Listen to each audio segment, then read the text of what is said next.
Assalamualaikum warahmatullahi wabarakatuh. Alhamdulillah, nahmaduhu wa nasta'inuhu wa nastaghfiruh wa na'udzu billahi min shururi anfusina wa min sayyiati a'malina. May yahdihillahu fala mudilla lahu wa man yudlil fala hadiya lahu. Asyhadu an la ilaha illallah wahdahu la syarika lahu wa asyhadu anna Muhammadan abduhu wa rasuluh la nabiyya wa la rasula ba'dahu. Alhamdulillah, bersyukur kepada Allah Subhanahu wa taala kita sedaya sampai sampai meninggal di tahun 2009 1 Muharram 1445 Hijriah. Semoga sekarang sprint kita, jadi kita itu akan berlari dengan cepat. Kecepatan waktu kita ini tergantung nanti jatah yang Allah berikan kepada kita masing-masing. Hari ini adalah awal dari kita untuk mengawali tahun 2023. Mungkin ada beberapa tanggalan ataupun kalender, ada kalender Masehi, ada kalender Hijriah, ada kalender Cina, ada Saka, ada Jawa. Semua komunitas manusia ataupun bangsa mempunyai sistem penanggalan sendiri-sendiri. Tapi di dalam Islam ada kalender Hijriah yang itu bersifat universal, tidak hanya di sini saja, tetapi adalah semua terkait dengan identitas keagamaan kita. Kalender Hijriah ini terkait dengan ibadah. Tapi kalau kalender Syamsiah ini terkait dengan musim. Kalau sekarang ini adalah musim kemarau, berada pada bulan Juni, Agustus. Nanti biasanya kalau sudah ber itu mulai jember-jember atau mulai musim rendem ataupun musim hujan. Itu menurut perhitungan sesuai dengan perhitungan peredaran matahari. Sedangkan bulan Komariah atau bulan yang dihitung berdasarkan penanggalan ataupun peredaran bulan ini adalah untuk peribadatan. Sehingga ibadah yang kita lakukan diawali dengan sumu ru'yati, waktu ru'yati. Maka berpuasalah kalian dengan melihat bulan atau bulan sabit, ya, bulan Cerewet yang ada di timur. Ketika awal bulan itu adalah sebagai penanda pergantian bulan. Nah, ini menjadi suatu tanda bagi perjalanan waktu bagi umat Islam yang itu terkait dengan ibadah. Nah, Muharram ini adalah bulan pertama dalam tahun Hijriah, yang dimana ada 12 bulan selama 1 tahun. Maka dengan peredaran bulan ini kita diingatkan oleh Allah arti wal asri, demi masa innal insana lafi khusr. Demi waktu sesungguhnya manusia itu di dalam kerugian.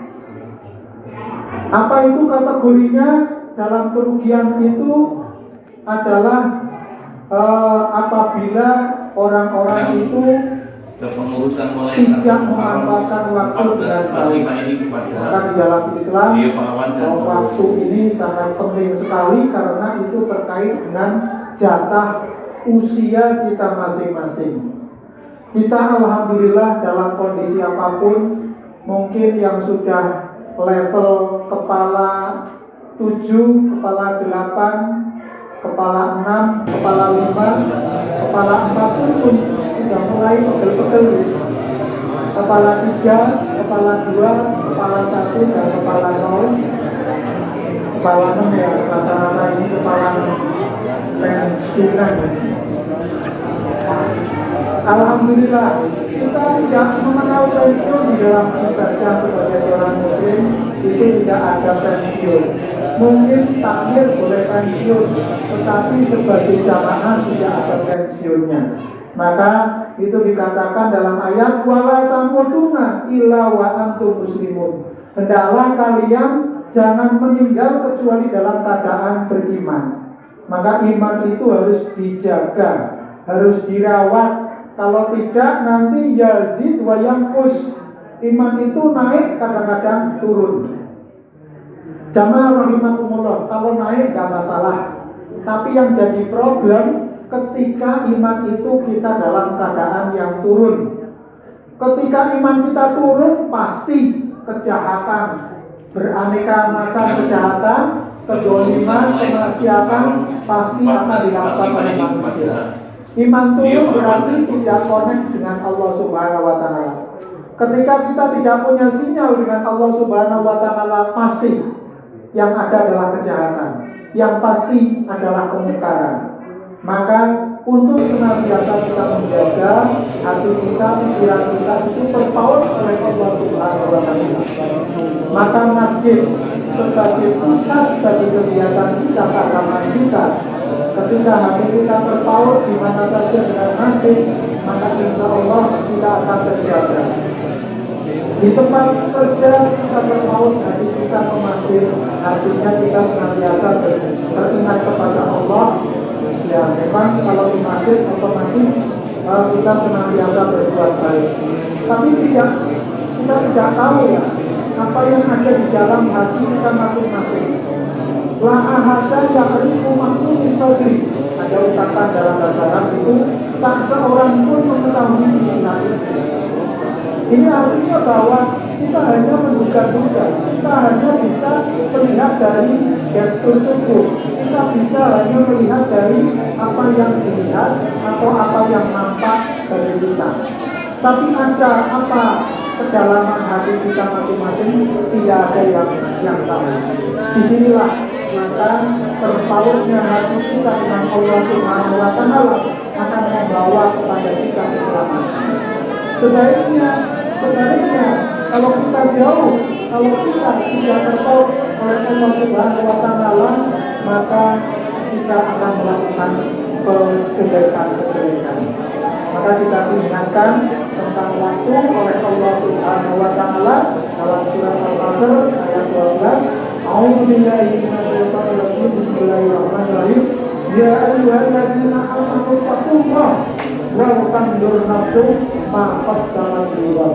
Wahai orang-orang yang beriman, bertakwalah kepada Allah. Taqullah dengan cara wa tanzur nafsum ma qaddamat.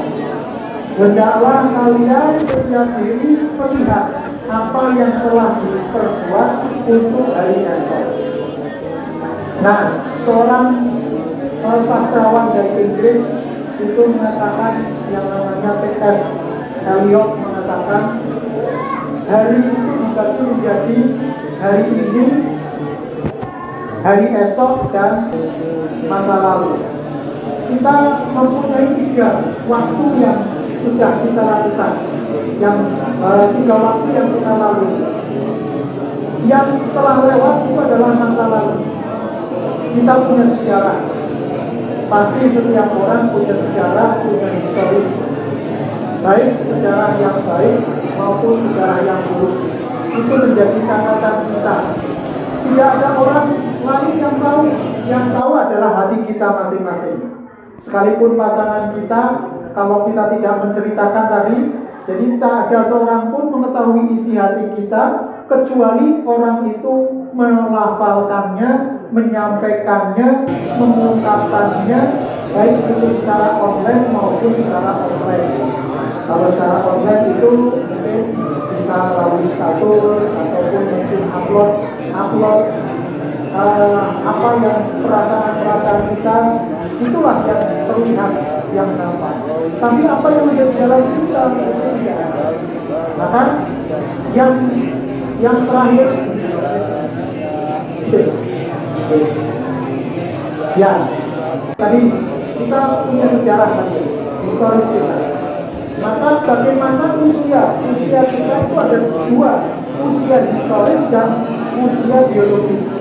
Usia historis itu adalah bagaimana usia kita itu supaya produktif, supaya bermanfaat. Maka masa lalu itu sebagai sejarah bagi kita, yang telah kita kubur, yang jelek-jelek itu kita segera kubur dan kita tobat. Maka hijrah itu adalah pindahnya kita dari kejelekan kepada kebaikan. Masa depan yang cerah, Mas Besu ya, masa depan suram itu kita rubah menjadi masa ya, masa depan yang cerah. Jadi masa lalu yang kelam, masa lalu yang negatif kita rubah. Maka itulah hijrah kita adalah dari kemaksiatan kepada kebaikan. Kita tinggalkan semuanya, kita bertobat. Saat ini adalah saat kita beramal. Sedangkan dari esok itu tergantung dari prestasi amal kita. Maka Allah dia berlaku menghukum asal amalan, menguji kita sekalian dengan berbagai macam ujian, baik itu yang terkait dengan hati kita, diri kita, badan kita, baik itu yang menyangkut penyakit ataupun apa yang ada di dalam tubuh kita, apa yang ada di dalam keluarga kita, apa yang ada di lingkungan kita, itu semuanya adalah untuk menguji kita. Baik itu di tempat kerja kita, di pasar, di kantor, di ladang, ataupun di mana saja, itu adalah semuanya untuk menguji kita. Maka kita senantiasa untuk menyiapkan hari esok yang lebih baik, sehingga masa lalu, masa sekarang, dan masa depan bisa kita raih. Maka salah satu amalan yang diperintahkan, dicontohkan oleh Kanjeng Nabi Muhammad SAW dalam bulan Muharram ini adalah puasa Asyura, puasa Tasu'a, kemudian puasa pada tanggal 9, 10, dan 11. Ya, kalau tidak bisa ya minimal 1 hari di dalam bulan Muharram, tanggal 10 bulan Muharram. Ini yang dicontohkan Kanjeng Nabi Muhammad SAW tentang bagaimana kita mengisi di dalam bulan Muharram ini. Bulan Muharram banyak peristiwa-peristiwa besar di dalam sejarah. Di antaranya adalah Nabi Musa terbebas dari tenggelam, kemudian Nabi Ibrahim alaihissalam terbebas dari jilatan api yang dibakar oleh para penguasa. Sebaliknya Nabi Yunus dimakan ikan dan terbebas dari itu. Kemudian Nabi Ayub. Ini peristiwa-peristiwa besar di dalam sejarah terjadi pada tanggal 10 Muharram, sehingga termasuk juga keluarga Nabi, salah satu cucunya itu meninggal juga pada bulan Muharram, sehingga kita memperingati bulan Muharram sebagai start hijrahnya Nabi Muhammad SAW dari Mekah ke Madinah, ketika tantangan dan dakwah itu sangat luar biasa. Semuanya adalah untuk meraih ridho dari Allah Subhanahu wa Ta'ala. Maka marilah jamaah rahimakumullah, melalui peringatan 1 Muharram kita mulai, demikian juga takmir masjid juga mulai